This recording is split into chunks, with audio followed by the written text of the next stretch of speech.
Bumaba muna di kalayuan sa target na tindahan ng LPG ang lalaking ito na nakaangkas sa motorsiklo. Naglakad papuntang tindahan at saka lumapit sa isang lalaki na kanyang kinausap. Maya-maya, umalis din ang lalaki.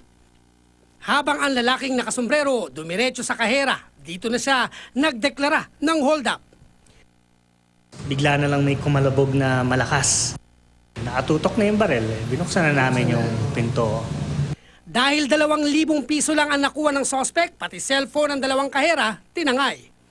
Kapansin-pansing bumalik ang kasamahan ng lalaki, lula ng motorsiklo. Umangkas ang sospek at agad na tumakas.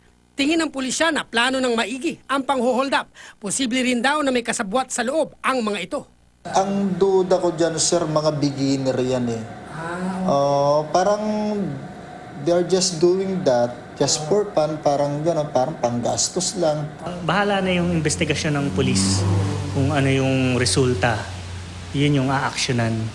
Dahil di agad na itimbre sa pulisya ang insidente, panawagan ng mga otoridad. Bakit hindi ka agad nakatawag? Samantalang silyado yung mga dadaanan eh, may mga pulis tayo. Sabi naman namin sa kanila, sa mga may business establishment, siyempre palagi nyo kami tatawagan. Cesar Apolinario, GMA News.